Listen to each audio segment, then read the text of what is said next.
Welcome to our first sprint weekend of the season in Shanghai.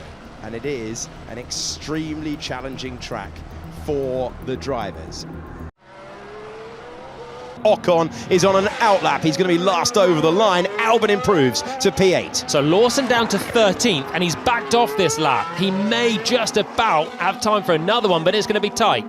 Lando Norris went out there and improved his first and third sectors. He is ahead by 0.3 of a second. Pressure lap time this for Carlos Sainz, who comes over the line, goes ahead of his teammate and finds his way into the next part of the session. Improvements coming from loads of those further back as well. Lawson now 15th, and I don't think he has started a flying lap. This could be it for Lawson. 5th for Hadjar is a superb effort. 9th for Lance Stroll. Yuki Tsunoda is in the drop zone. Gabriel Bortoleto is pushing on. The Racing Bull car is up to 9th position. Gabriel Bortoleto made it through into Q2. SQ2 at the moment is possible because he's got to 14th. So Lawson is gone, 18th, and he's pitted. Disaster continues for Liam Lawson. The two Haas cars started their laps very late, and we ride on board with Ollie Behrman. Gasly is done. He's in the drop zone. Hulkenberg is improving as well. They're all pushing. They're all on personal bests, and they need it. One Haas over the line and going to 9th position. What a lap when it counted for Oliver Behrman, who now drops Jack Doohan into the drop zone along with his teammate Pierre Gasly. Bortoleto on the bubble. Let's see whether Hulkenberg can get past, whether he can out-qualify his teammate in this format. Hulkenberg can't find the time. He's out. What about Esteban Ocon? He improves to 18th, but he can't make it either. The rear tyres, and that is Lawson done. That was Esteban Ocon putting a wheel on the gravel, coming through the 16th and final turn. He's been out-qualified by his new teammate, Oliver Behrman.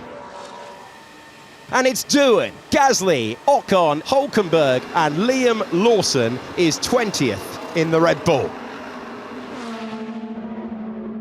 And Lance Stroll goes ahead of him into P4 at the moment. 1 year ago, Aston Martin were in the top 3 on the grid around here. Alex Albon was a star in Melbourne. He's a star in Shanghai. A superb lap to go ahead of the Ferrari of Charles Leclerc. Tsunoda is in 8th. Alonso is in 9th. 10th for Oliver Behrman, who was this man's teammate when it came to Formula 2 last year. But it's Antonelli who finds the 4th fastest time and knocks out the Haas driver. Russell is next up. He was behind Antonelli, his rookie teammate before. He comes across the line, he's 2nd fastest, ahead of the McLaren of Oscar Piastri. Alonso, Behrman, Sainz, Bortoleto and Hadjar are out. One lap only here for Lewis Hamilton, and here it is. Fred Vasseur said Ferrari did not show what they had in Melbourne. They were quieting down the Italian press, the media, and the talk of crisis and not having made the right choice. The McLarens are both going, and Norris's first sector is huge, actually. It's more than 2/10 quicker than anyone else. This is going to be hundredths, if not thousandths of a second. Still a battle rages between the Ferraris and the McLaren. Will Lewis Hamilton go to the top? He will, by 0.08 of a second. Norris is going quickly, though, through the middle part of the lap. Now, Piastri and Norris are the only drivers who can get in the mix when it comes to Hamilton. Piastri misses out, and Lando Norris is in the background. Lando Norris is pitting, and Lewis Hamilton has found a lap time to take him top. Yeah, I'm a bit in shock. I can't believe it. Where are we? That's San Diego. Really? Yeah. Good job, San Diego. San Diego. Mega job. It is time for Formula One's first sprint race of the year. There's a lot of unknowns going into this 19-lap race. There is the green flag. Here come the lights. The first sprint of the season, moments away. And we're underway and sprinting to turn number 1. The pole sitter Lewis Hamilton chops across Max Verstappen. He needed to interrupt his momentum into the first turn. The top 3 are as they were. Charles Leclerc is remaining in 4th place. It's George Russell trying to apply the pressure. Hamilton applied the chop. Does Piastri have enough left in his fronts to chase down Lewis Hamilton, or is 2.7 seconds just too much on laps 16 and 19? Lewis Hamilton is into the final corners. In this storied career, Hamilton will write a new chapter, and this time it's written in red. Lewis Hamilton wins for Ferrari for the first time in Formula One. He's left them all behind. A winner now for McLaren, Mercedes, and now Ferrari in Formula One. Second for Oscar Piastri. Max Verstappen clings on to third. Russell in fourth. It's a P1, baby. Great job, guys. Woo. Yes. Good job, mate. Good job, Lewis. Well managed. Congrats. Yes.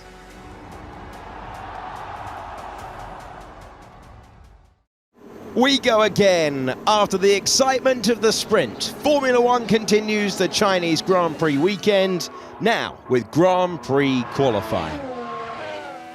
Yuki Tsunoda goes past our commentary box and he's fastest in a racing bull next to George Russell, who's dropped down to 14th position, told by his engineer that this is the lap, that he needs it. He too delivers up to second place. Esteban Ocon finds the time. Gasly improved but is now demoted again by his old teammate. Behrman didn't get a chance to respond. Doohan goes out, Bortoleto goes out, and once again, when you get the stopwatch out, inexplicably, it's Liam Lawson in the Red Bull who's at the back of the pack.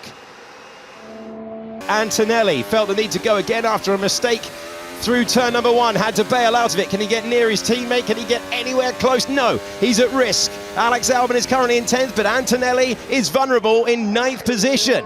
Fernando Alonso is rotating his Aston Martin through the final corner. Not enough pace though. The Astons are out, 13th and 14th, and now Sainz is across the line, and he still can't find a tune from that Williams. His teammate has managed to get into 10th position, but he is out in the second part of qualifying. Ocon, Hülkenberg, Alonso ahead of Stroll, and the man you are looking at, Carlos Sainz, the 5 to fall.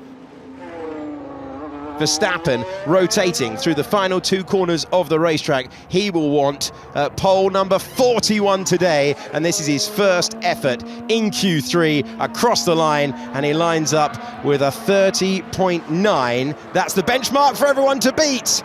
And Antonelli brushes the gravel as he comes through, losing a huge amount of time as well. That's an opportunity for the likes of Isaac Hadjar. One of the big four have had a wide moment. Hadjar goes ahead. He manages to find a time half a second back from Verstappen. That's a good effort. This is an absolutely scorching pace for a driver who has never taken a Grand Prix pole. Oscar Piastri ahead of Max Verstappen, provisionally to the front of the field. The Ferraris are next up, and then it will be his teammate Lando Norris, who was mighty quick in Q2. Piastri on provisional pole. Can Hamilton snatch it away at the end? There's no improvement for him, and there's no one out there who's going to be challenging the man from Melbourne who's pushing on, trying to find something extra. He does improve his time. Piastri on pole for a Formula One Grand Prix.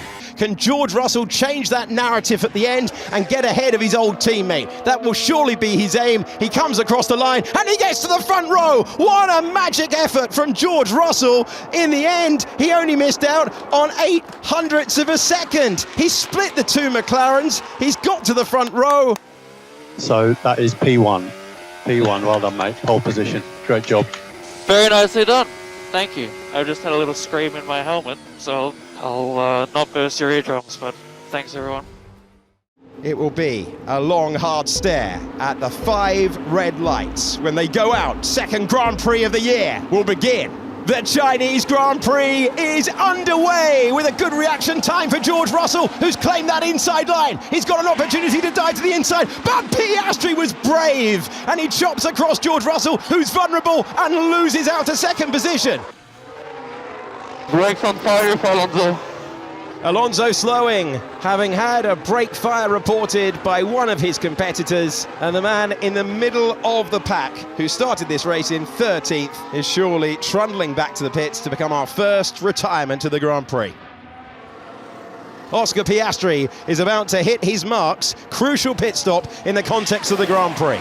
These are the pressure moments for McLaren, the reigning world champions, and it's not as efficient as they've managed in the past. 3.8 seconds, potentially. I know he's going to get fresher rubber as Russell comes in as well. And now Lando Norris knows he's got an opportunity to make the difference. 3.8 seconds, a little bit vulnerable, but there will be fresher rubber for Piastri. Crucial that he doesn't get any traffic as he comes out of the pits. Can Lando Norris reclaim the position? He knows it's vital if he's going to win this Grand Prix. He's got a car in between him and his teammate. He's diving to the inside, and Lando Norris takes back the place. A crucial move if he's going to win the Chinese Grand Prix. That could be defining for who takes home the largest trophy today. We want to swap this lap, swap now. Yeah, it makes sense. Leclerc's been too close for too long in this race, and even though Lewis has looked better throughout so much of it, Charles has the better chance from what we've seen so far. So Lewis has got to try and prove that wrong and stay with his teammate now and both catch up to George Russell, and then he might get the payback. This is Oliver Bearman. We're getting a replay of the British driver getting past the New Zealander under braking at the hairpin, or at least the lap before he was there. There you go. Ciao. Nice one, Ollie. This is Oliver Bearman pushing on, fresher rubber, trying his favoured move. He is enjoying the superior traction on that long first stint, and he powers by. Bearman gets a round of applause from his American team. He's up to P15. It's another lovely late braking move from Oliver Bearman, who's making his way through the traffic. He's operating about a second faster than Lance Stroll on that old hard tyre, so that medium is giving him the advantage at the moment. So Hamilton goes to the fresher rubber, doesn't have the performance on the hard tyre, and will look to try and take on the medium and attack further on. He will have superb pace as he moves on. You said a hard Hamilton, tyres, yeah. But he'll just hammer that out now to the end of the race. Norris wants every point he can get, but Piastri wants to be a contender for this World Championship. You are looking at the current World Champion. We're on board. Nose cam as he tries to go the long way round to turn the outside line into the inside line. Leclerc knew he was trying to do that, and he roars around the outside. Does he get the place? He does! Fourth position for Max Verstappen in the final stages of the race. After the misery of Melbourne, Oscar Piastri was consumed with rage. You are watching his emphatic response. For Piastri, the time is now. Oscar Piastri wins the Chinese Grand Prix for only his third Grand Prix victory, and Lando Norris nurses home the McLaren. He might not have a brake pedal left, but he's got second place. George Russell got within 1.3 seconds of Norris. He completes the podium. Well done, Oscar. Great drive. Really good. Great job, mate. And it's a 1-2 for the team. Yeah, mega job, guys. Mega job. Thank you very much. Car was very lovely. The champagne flows for McLaren and Oscar Piastri.